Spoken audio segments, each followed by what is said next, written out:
am so excited to share with you a concept today that changed my life. And it's not only changed my life, many successful people in this world have been using this concept, and it has revolutionized their goals and revolutionized their outcomes. So guess what? We're going to keep it simple today. There are 3 words we're going to talk about. The 3 words are be, do, and have.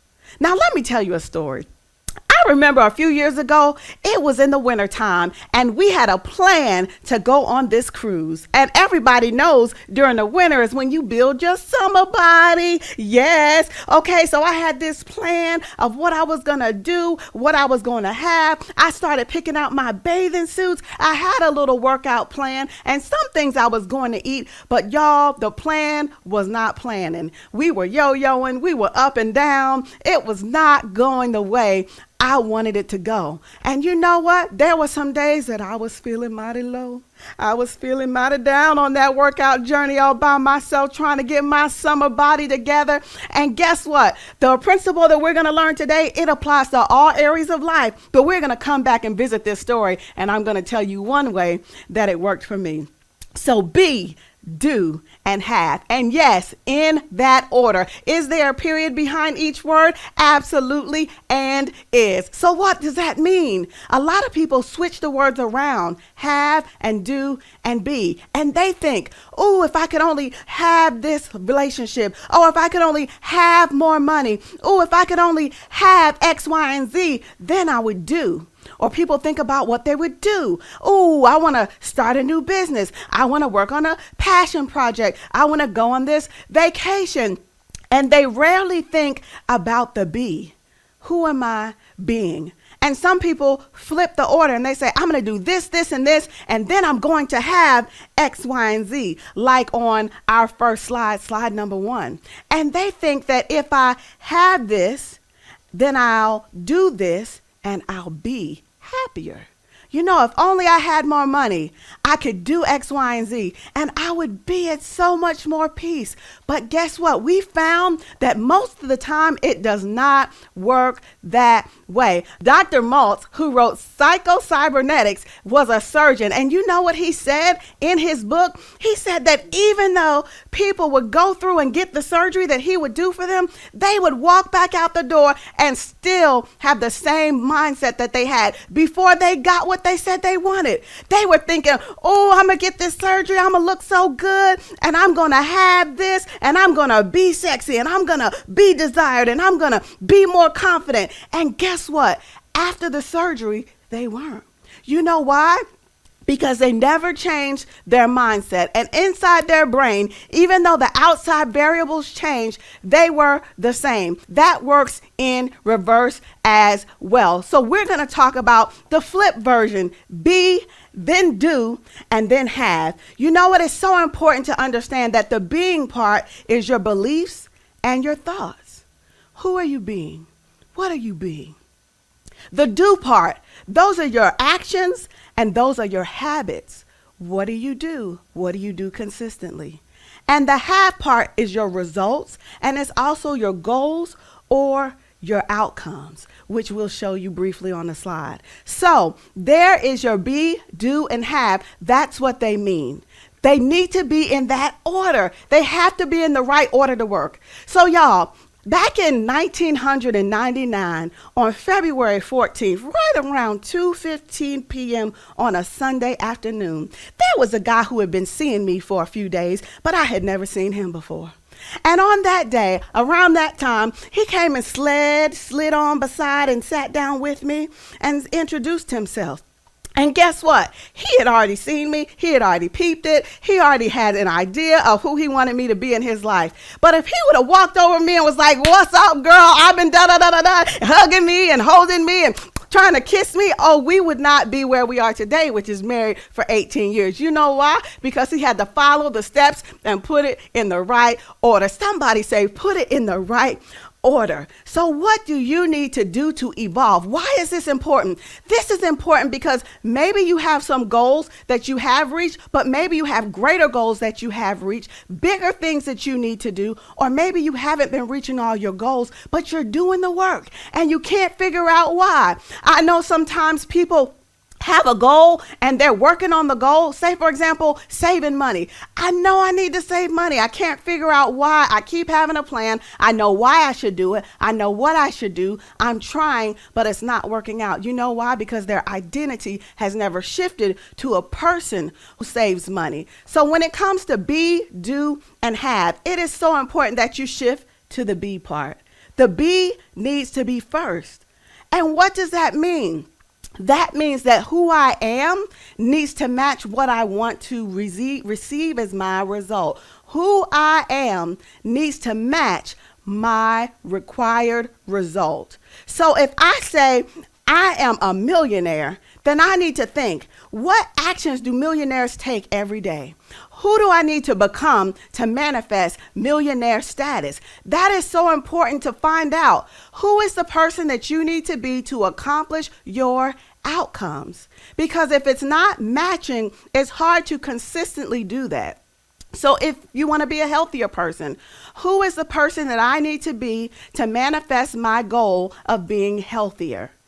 That is the question that you have to ask yourself about everything. And then keep asking that question through each step of your day. Who is the person that I need to be? Would the person that I need to be taking this step? Would the person that I need to be eating this right now? Is the person that I need to be doing this at this time of day? Who are they associating with? What are they reading? Because when you align your be, as it says in Atomic Habits, it's so much easier to consistently do what you need to do to have the outcomes that you want to have.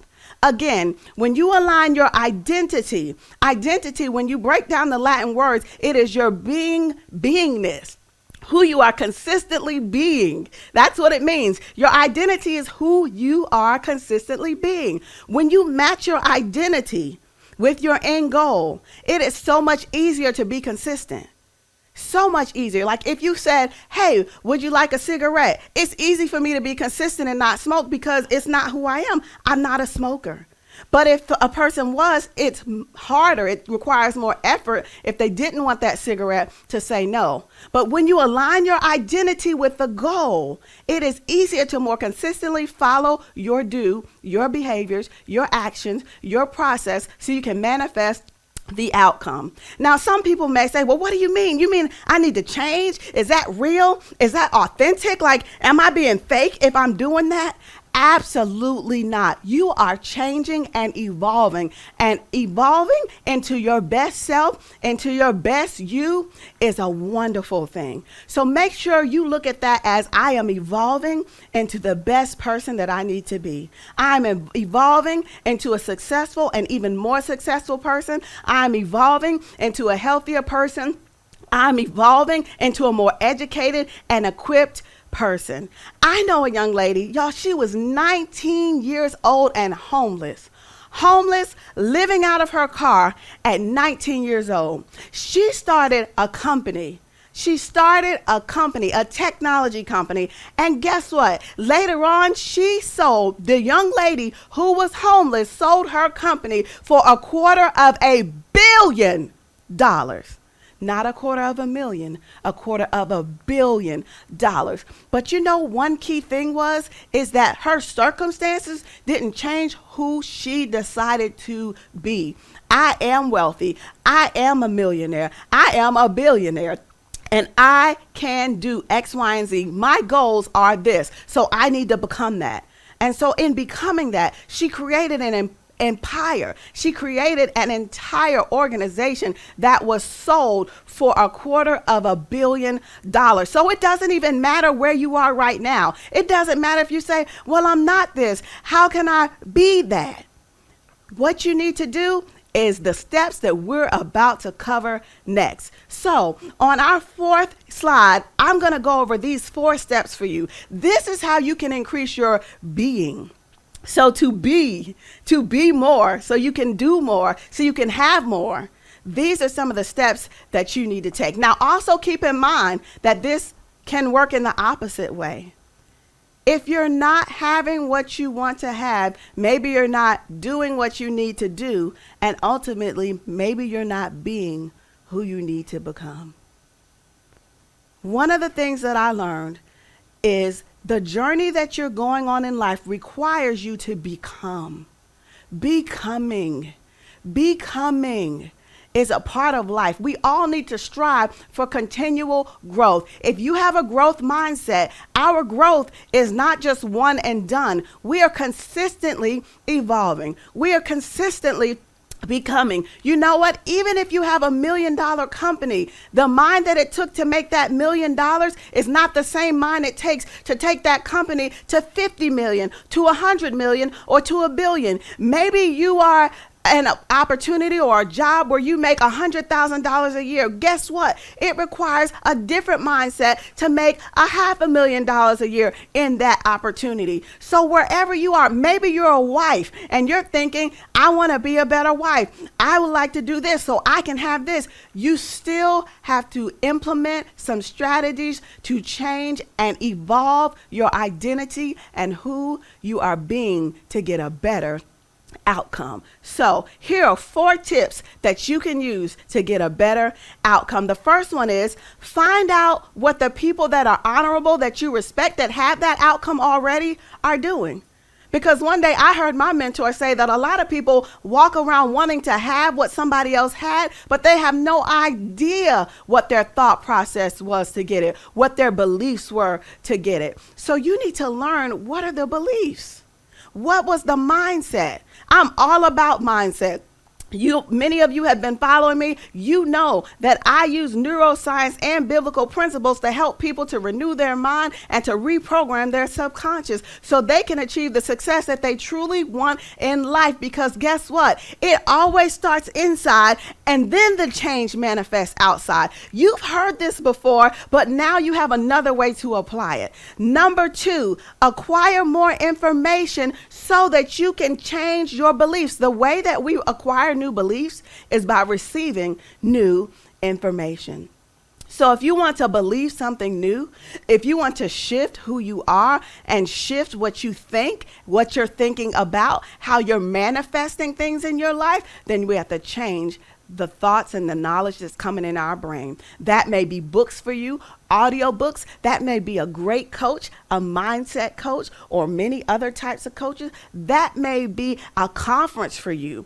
But you have to obtain and retain new information to shift your being.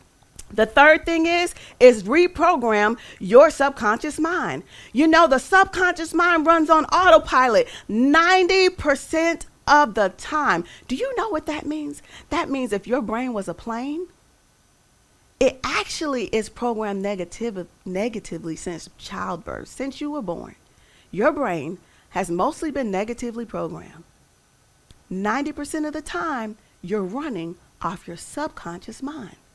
If your brain was a plane, that means that 90% of the time it's going to land in the wrong destination or crash. Only 10% of the time guarantees results based on your programming until you consciously change your subconscious programming by bringing in new thoughts, making a decision to consistently implant those thoughts to shift your being. And the last one is decide who you want to be.